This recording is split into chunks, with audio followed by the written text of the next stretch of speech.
Hey guys, welcome back to another video. In this video I am going to be showing you guys my loot from 100 Rasial the First Necromancer. I'm also going to go over some ways that I learned the boss. Rasial does have a pretty steep learning curve, and it did take me a while to really get the rotations down pat. If you are just interested in the loot from 100 kills, I will have a timestamp in the description for that, so you can jump to it. But otherwise, I want to talk about my setup and how I learned how to do this boss, and hopefully give some tips if you are struggling with it. So I am going to go through my setup and what I learned throughout the 100 kills to increase my kill times a little bit. While this is by no means optimized, this is simply what I used for my kills. My kill times, they weren't the best so far out of the 100 kills. My personal best kill was 2 minutes and 8 seconds, most of them ranging between 2 minutes and 3 minutes, especially when starting out they were closer to 3-minute kills. There are definitely ways to get 1-minute kills, and personally I haven't been able to do that yet. Mainly, I think because I'm not using the Conservation of Energy relic, which will allow me to get another Death Skulls ability in my rotation. I also don't have the Undead Sigil ability, which would help a little bit, and I am not using the Book of Jazz. So as for my gear, you can see, let's start with the armor. It isn't actually labeled. Right now, I am using the tank gear for the mask, the boots, and the gloves. However, the body and legs are the tier 90 power set. So when starting out and learning the boss, I used full tank gear. Once I became more comfortable, about 20 or 30 kills in, I switched to the power armor in the body and leg slot. It definitely did help with my DPS, and my kill times increased a little bit. I do know if I did switch to the power armor and the gloves, boots, and helmet slot, that would probably increase my kill times, but I do find it a little bit more relaxing partially using some tank gear. Some of the more important things that I am using, one is the Zuck Cape, so that is really helpful for the Death Skulls ability. It allows you to use it with only 60% adrenaline, and then it's only 50 if you have the Ring of Vigor passive, which I do, and it drops down to 40 because it does stack with the Conservation of Energy relic, so if you do have that, that will help as well. For the auras, I prefer to use the Aegis aura, however it only lasts 30 minutes. This aura does reduce the damage taken by 10%, which really helps especially when learning this boss. Alternatively, when the Aegis aura is on cooldown, I use the Vampirism aura, which is also pretty good. Just gives me some passive healing throughout the fight. For my book slot, I use the Book of Wen, however the Book of Jazz is better, it's just quite expensive right now. I am using the Salve Amulet E, that is the best in slot amulet. It gives you a 20% damage increase and 20% accuracy increase. I'm also using the Ring of Death. Now there are some better rings you could use, but the Ring of Death has saved me a few times. I have technically died in the last phase of Rasial, and then I get boosted to 100% life points, and I'm able to finish out the kill no problem. So I do like using the Ring of Death. For my inventory, you can see I have the Enhanced Excalibur. It is part of my rotation, and I find it really does help. I have the Adrenaline Renewal Potion, which I do use at the beginning of each kill as a part of my Living Death and Death Skulls rotation. Another interesting item that not too many people use is the Expensive Spices. I do find it helpful, at least saves me a bit of food. So what it does, it gives me 50 extra life points per food eaten. So with the Blue Blubber Jellyfish, you can eat it 3 times per piece, so that's effectively 150 extra health per jellyfish. So I really do like having that. It really just saves me some food, and I don't usually need all the food throughout a fight, so it doesn't really matter if I'm wasting that inventory slot anyway. I have my Vuln Bombs that I try to use throughout the fight. Astral Runes, which along with the runes in my rune pouch, gives me the Prism of Restoration to heal my Hellhound. The Hellhound is by far my preferred familiar, again reducing the damage taken by 20%, which really does help. Along with that, Blue Blubber Jellyfish is extremely helpful. You can eat it without losing adrenaline, so that's really the main reason why you're going to want that.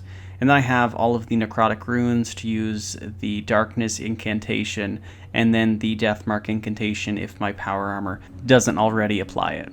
When first trying Rasial, it was a boss that I just wasn't used to. It was unlike any other boss I had to do, mainly because you have to do some manual combat in this boss fight or you will not be successful at all. Personally, I have always used the Revolution combat style, whereas with Necromancy and with this boss, it just really isn't designed for that. So I had to learn how to do at least somewhat full manual, especially in the last phase of the Rasial boss fight. So I do want to quickly go through a full kill to show you guys what I do. First thing, I spawn all 3 conjures.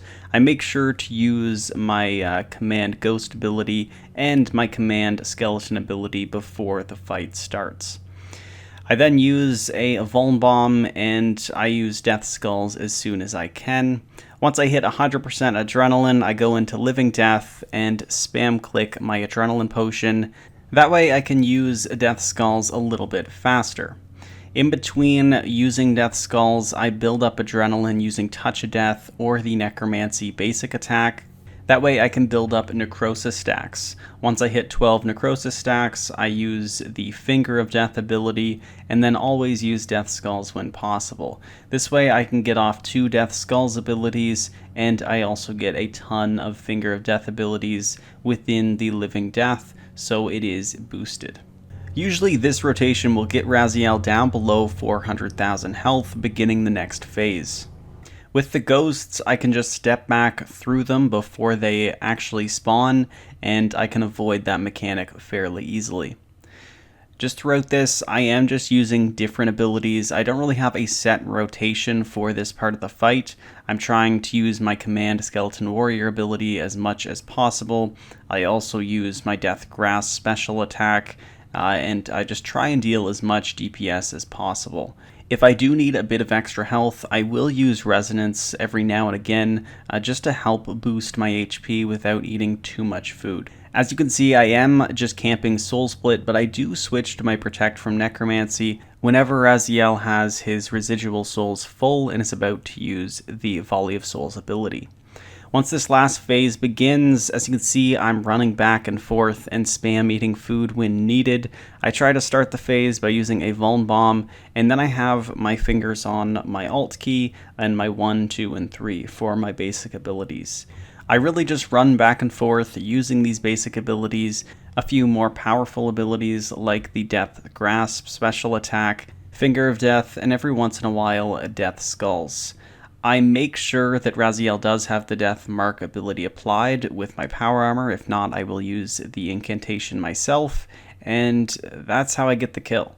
It isn't super pretty. You can see it's about a 2-minute, 20-second kill, and that's about my average kill time, I would say, right now. But I do find it a little bit more relaxing with the use of some of the tank armor, and I am just comfortable with this. I will try to improve on it over time, but right now, that's how I have been getting my 100 kills. And so with that said, let's get into some of my more significant loot drops. After going dry on my first 53 kills, which wasn't abnormal, I did manage to get my first unique drop on the 54th kill, being the first Necromancer's robe bottoms. After this, I went another 19 kills without my next unique, so I did get quite lucky. I got the main hand, the Omni Guard, which is going for over 1 billion coins right now. And so looking at my total loot from the 100 kills, I made over 1.5 bill. You can see that most of this is coming from the 2 unique drops. I actually found that if I wasn't getting a unique, I was either breaking even or even losing a bit of money. Without a unique, after 100 kills, I made just under 30 mil.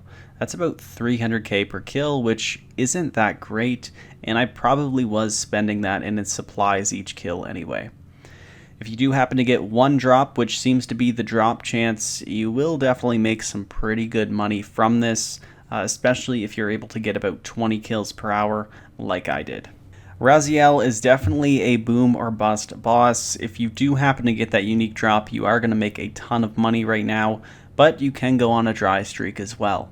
Although we don't know the exact drop rates of Rasial right now, I would suspect that you have about a 1 in 100 chance at getting a unique drop, being a 1 in 700 chance for any specific unique drop.